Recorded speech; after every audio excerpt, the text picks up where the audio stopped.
Hey guys, Prules here, and today I've got some close quarters gameplay for this tips of the week. And after playing the DLC maps and game types for about a week now, I've become pretty comfortable with the new style of play that we've all had to adapt to. The first thing I want to do is talk a little bit about routes and such. The fact is, there is no best path to get from one part of the map to the other, so what I found myself doing is keeping an eye out for spots where I can get the most in my field of view while not being totally vulnerable. Something I'm always trying to suggest is becoming aware of where your teammates are in the minimap. That way you have an idea of where you are protected. But unfortunately, taking a peek at the minimap is a little harder in close quarters because that split second means a lot more in smaller spaces. However, your knowledge of enemies and teammates is pretty key to keeping yourself from getting overwhelmed. So try to maneuver in a way around corners where you can safely reload and take a peek at your map.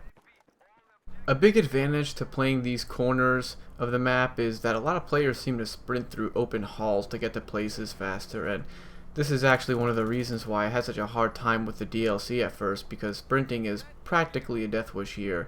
So if you take it slow, you're going to have the edge on pretty much anyone who's sprinting in front of you or isn't sticking to cover. Another tactic you guys should try is focusing on splitting up certain sections of the map.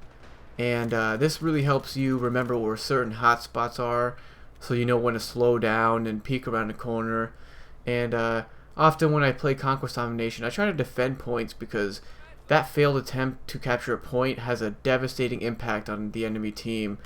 But what kind of sucks is that so many flags are harder to defend due to the complex nature of the map, so it's best to adapt your defensive position as you see fit. On the other hand, whenever you attack a flag, it's not the best idea to just bail afterwards.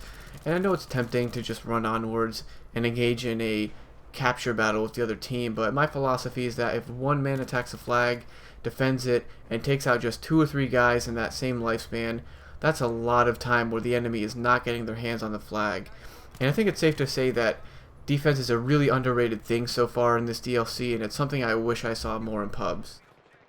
A big part of playing defensively is listening to enemy sound cues, and not to say that that's not an important tactic while attacking, it's just that you're generally more quiet when doing minimal moving and sprinting, so you'll be able to hear footsteps really easily. So a good pair of headphones will actually go a long way with the DLC, because I've noticed myself hearing enemies far before they even go through a doorway, allowing me to get a huge jump on them. And I almost think this is slightly unfair, because I've noticed that when I'm defending a certain point, especially in that garage in, I believe it's Operation 925, it just seems like I'm hearing people coming down the stairs and it's just really loud, so I'm able to get a good shot on the enemy before they can even realize that I'm there. With close quarters, the power of weapons has totally shifted to those that just have straight up the most raw damage output. And sure, the AEK and TAR kick quite a bit, but weapon handling is just way more forgiving now that we're working with much smaller distances. And I would say the AEK is consistently my most favorite gun on all of these maps because its 900 rounds per minute just tears through people and destructible objects.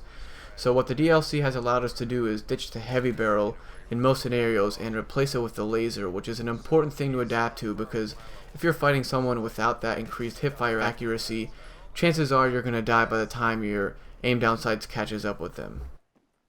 Now, I've got some Gunmaster gameplay here, and I have to say I'm quite disappointed with this portion of the DLC.